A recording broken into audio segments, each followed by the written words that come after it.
The throne now passed to Edward VI, his precious jewel. And Edward, I mentioned, had been raised for much of his young life here at the palace along Tennis Court Lane. It's also where the curator's office is. And most of Edward's apartments would have been there. He was surrounded by luxury, as you might imagine, this pampered prince. He had these sort of toys to play with.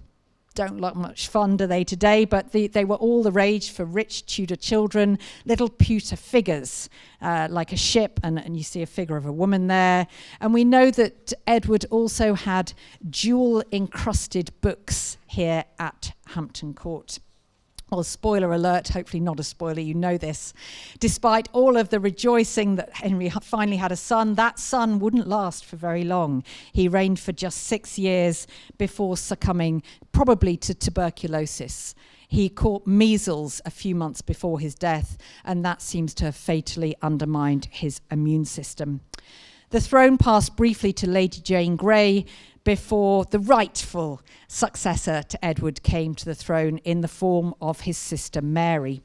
Well, Mary gets a bit of a bad press. Like her grandfather, Henry VII, people see her as a bit boring, actually. But looking at her private life, you realise there's more to Mary than meets the eye. She loved to laugh. If you go along the Haunted Gallery today, you will see a detail that I show you here in the magnificent painting, The Family of Henry VIII. And this detail, it shows Mary Tudor's fool. She had a jester, a fool called Jane Fool, who you see in this little alcove here. And we know, too, that Mary was a woman of great passion. In the Tudor equivalent of Tinder, she saw Philip of Spain swiped whichever way you're supposed to swipe if you like somebody, and basically agreed to marry Philip on the basis of his portrait alone. For Mary, it was a great love match. Philip came over in 1554. He married Mary, and very, very quickly, Mary started to display signs of pregnancy. She felt nauseous in the mornings. Her stomach started to swell. And when she reached her 8th month, she entered what was known as her confinement. This was a month-long period when a royal wife would go into complete seclusion, living entirely in her privy chamber. What we know about all the weird and wonderful rituals that a woman in her confinement would have to go through, served only by women. No men were allowed in the confinement chamber. Neither was natural light. They thought it was bad for the unborn child, so they blocked up all the windows. They even stuffed pieces of material into keyholes so that even a chink of light would get through. And they lit fires in every room. Can you imagine how suffocating this all was? Childbirth was terrifying. The number one cause of death among women, the reason, along with infant mortality, why life expectancy hovered only around 35, because it was so fraught with danger. But for Mary, there would be no birth. Her 9th month came and went, still no sign of a labour, and then the 10th. And eventually, a full year into Mary's pregnancy, she realised she'd been mistaken. It had either been a phantom pregnancy or actually, as more recent research suggests, she'd been suffering from ovarian cancer, which can cause the stomach swelling, the nausea that poor Mary had suffered. She died, leaving her throne to her younger half-sister, my own great favourite, who I've spent most of my career researching, Elizabeth I, who, like her father Henry VIII, came to the throne in a blaze of glory. She was the younger, more popular of Henry VIII's daughters, looked very much like Henry with her flame red hair, but the popularity didn't last. Elizabeth told her very first parliament, "I will never marry." We might say today, I hope we would, so what? Marriage is not the be-all and end-all, but it was a very big deal for a Tudor woman of any status to declare that she didn't intend to take her husband, particularly the Queen. Of course, she'll need a man to tell her what to do. But no, Elizabeth was resolved to live and die a virgin, as she put it, and so she did. But of course, she had favourites. And of course, there was gossip, particularly about Robert Dudley, Earl of Leicester. Now, theirs was a 50-year relationship. What form it took, we will perhaps never know. Did they or didn't they? Well, actually, though, I think there's a vital clue right here at Hampton Court. When Elizabeth had been queen for just 4 years, she fell dangerously ill with smallpox, one of the most feared diseases of the age. She was here at the palace. Nobody thought she would survive. Elizabeth herself thought she was going to die, so she summoned her confessor, and she attested that nothing improper had ever passed between her and Robert Dudley. I can see the cynical faces. Of course, words are easy, you might be thinking, but not in this God-fearing age. Elizabeth would not have told a lie on her deathbed. I personally do believe she was the Virgin Queen. Well, Elizabeth did survive against all the odds. Her poor attendant, Sybil Penn, did not. She went to her grave. And Lady Mary Sidney, who you see here, also contracted smallpox and was quite hideously disfigured by the disease. Elizabeth appears to have emerged unscathed. She may have been the Virgin Queen. She was also the vainest queen, I would say. It took her ladies 2 hours every morning to make her look like this. Thick white lead makeup. Wouldn't recommend white lead as a cosmetic today. It withers the skin. Elizabeth was paranoid about aging, and so ironically had to paste more and more white lead on, which was causing her skin to go wrinkled and her hair to fall out. She'd started to lose her hair even as young as in her 30s. She had more than 80 wigs in her collection. As well as being vain, Elizabeth was also very clean. She famously declared, "I will take a bath once a month, whether I need it or not."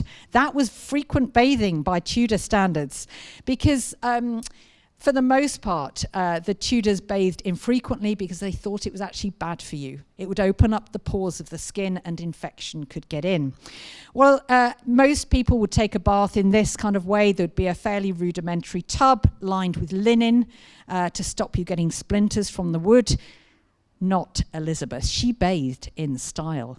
These are fragments here at Hampton Court in our archaeological store from the original palace of Whitehall, where Elizabeth had a kind of Turkish bath. So steam was pumped into her bathroom at Whitehall. There were glazed tiles, and she even had oyster shells from which water poured, and an organ installed next door so that she could be serenaded while she soaked in the bath. But as I mentioned, people generally didn't bathe all that often, but they didn't smell, okay? Myth busting number 2, apart from that they didn't drink water, they didn't actually smell that bad, because the Tudors, rather than washing themselves, would wash their linen underwear regularly. 3 times a day, if you could afford it, you would change your linen shift. Linen is excellent at drawing out odours and toxins from the body. And so if you just change your linens and don't wash, apparently this is very, very effective at keeping you clean and sweet smelling. There's a historian called Ruth Goodman who wrote an excellent book, How to Be a Tudor, and she tried this for 3 months. She just washed her linen underwear and she said it worked like a dream. I'm not going to be trying it myself. On top of her linen underwear, of course, Elizabeth wore some of the most glorious dresses ever seen in royal history. And it's such a tragedy that all 6,000 dresses she was said to have had been lost. Or so we thought.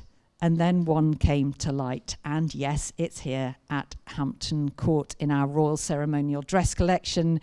What had been masquerading as an altar cloth in a church in Herefordshire actually turned out to be a fragment of one of Elizabeth I's dresses. Now, my curatorial colleague, our new chief curator, Larry Lynn, has done an awful lot of research into this altar cloth. I would highly recommend her book on Tudor dress. And we were able to display this altar cloth a number of years ago. It's too fragile, though, to be on permanent display. But we think it came from the dress that Elizabeth wore, and hopefully you can just make out there in that slide, for the famous rainbow portrait.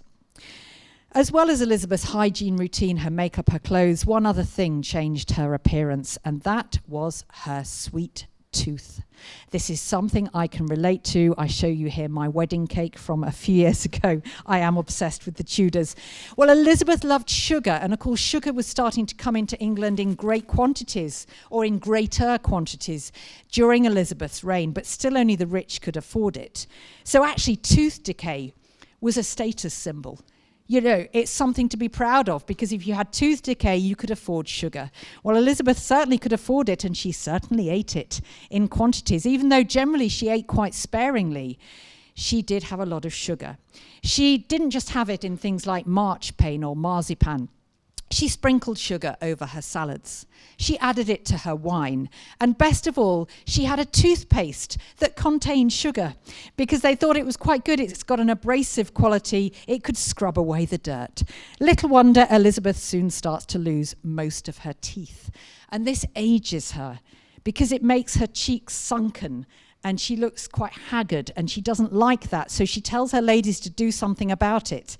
They come up with something called plumpers, little clots of material soaked in sweet-smelling herbs to sweeten the Queen's breath, and stuffed inside her cheeks to plump out her face.